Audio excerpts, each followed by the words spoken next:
अस्सलाम वालेकुम नाजरीन, इस्लामाबाद हाई कोर्ट से बहुत बड़ी खबर आपके साथ शेयर करते हैं कि अरशद शरीफ जो कि 2022 में शहीद हुए थे, उनके मुकदमात एक बार फिर से इस्लामाबाद हाई कोर्ट में लगा दिए गए हैं और आज बहुत अहम समाअत हुई है। उस समाअत में अदालत ने बड़ी अहम ऑब्जर्वेशंस दी हैं, कुछ अदालती अहम रिमार्क्स भी आए हैं।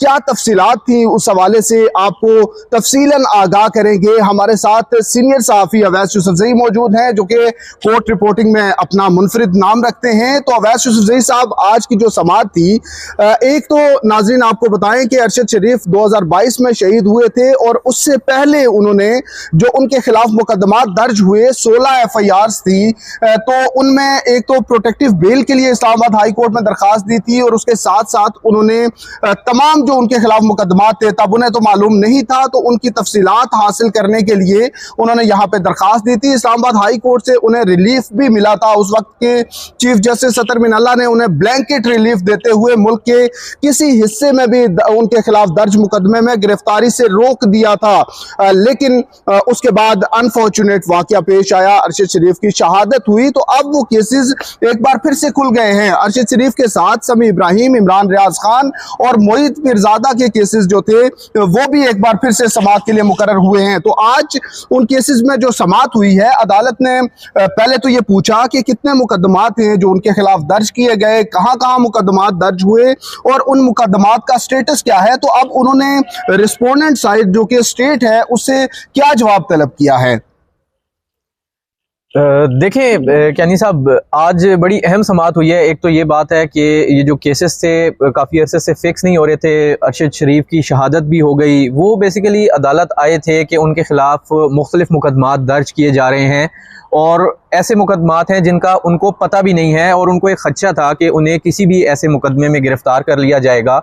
और मुल्क के ऐसे दूर दराज इलाकों में मुकदमात दर्ज हो रहे थे कि वो वहाँ अदालत में, अगर एक अदालत में पेश होते तो दूसरी अदालत उन्हें इश्तिहारी कर सकती थी और इस तरह के मसाइल थे जिसकी वजह से इस्लामाबाद हाई कोर्ट से रजू किया था उन्होंने।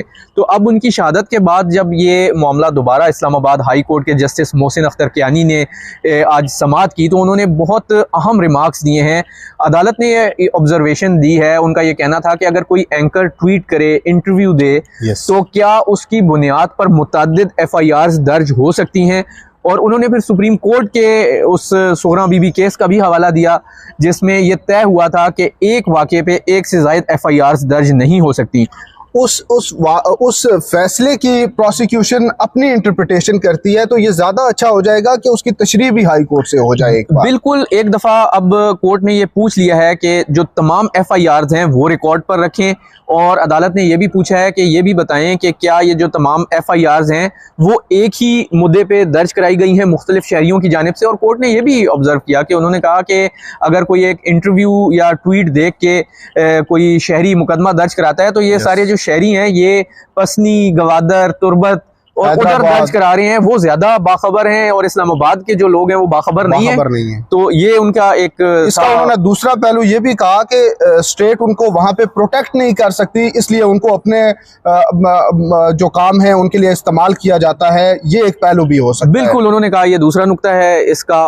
तहम अदालत ने जो काफी सख्त आज ऑब्जर्वेशंस दी हैं, उनका ये कहना था कि पर्चे दर्ज कराना तो लोगों का काम है, स्टेट ने जो है बिल्कुल स्ट्रिक्टली कानून को फॉलो करना है और ये देखना है कि जो पर्चा दर्ज कराया गया है उसकी कोई बेस बनती है, नहीं बनती। और अगर एक वाक़ये पर एक FIR दर्ज हो चुकी है तो उसके बाद दूसरी FIR दर्ज नहीं होनी चाहिए। ये कोर्ट का इस पे काफ़ी कंसर्न आज फील हुआ। और इसके अलावा उनका ये भी कहना था कि ऐसा नहीं है कि कोई कानून से बालातर है। उन्होंने जो रिमार्क्स दिए उसमें ये कहा कि सहाफ़ी के खिलाफ भी कार्रवाई हो सकती है, लेकिन उसके लिए आपको कानून को फॉलो करना पड़ेगा। एक प्रोसीजर मौजूद है, उसके मुताबिक आप कार्रवाई करें। और ये भी कई बार एलिगेशंस आ जाते हैं कि ये फला मुल्क से फंडेड था, फला मुल्क से फंडेड था, इस तरह की बातें, तो उसको भी अदालत ने आज कैटेगोरिकली निगेट किया है। तो उस हवाले से भी रिमार्क्स आए। इसके अलावा जो स्टेट इंस्टीट्यूशंस हैं उनसे मुताल्लिक भी अदालत ने रिमार्क्स दिए, तो वो भी बड़े इंपॉर्टेंट हैं। देखिए, जो सबसे इम्पोर्टेंट एक बात थी, मेरे ख्याल में तो सारी बातें इंपॉर्टेंट थी, लेकिन एक नुकता बड़ा अहम था।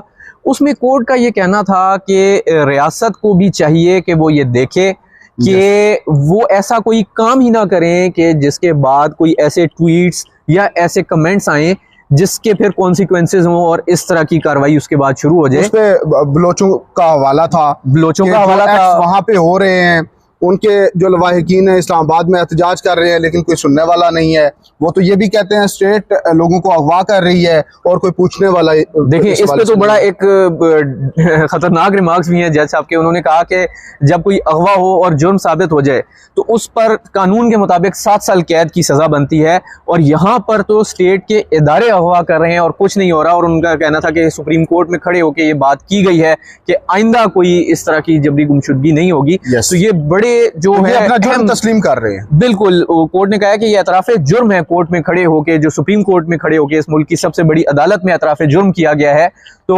अदालत ने बड़े वाज़े अंदाज में अब रिकॉर्ड तमाम मांग लिया है कि आप तमाम FIRs का रिकॉर्ड दें। अदालत उसका कंटेंट देखेगी कि किस कंटेंट की बुनियाद पर ये पर्चे दर्ज किए, क्योंकि कोर्ट ने कहा है कि इस तरह से पर्चे दर्ज करना कानून का मजाक है कि आप किसी इंटरव्यू या ट्वीट पर इतने सारे मुकदमा तो हर बंदे ने देखा है। फिर 25 करोड़ अवाम जो है वो मुकदमे दर्ज कराएं। बिल्कुल, उन्होंने कहा तो 25 करोड़ मुकदमे दर्ज हो जाएंगे।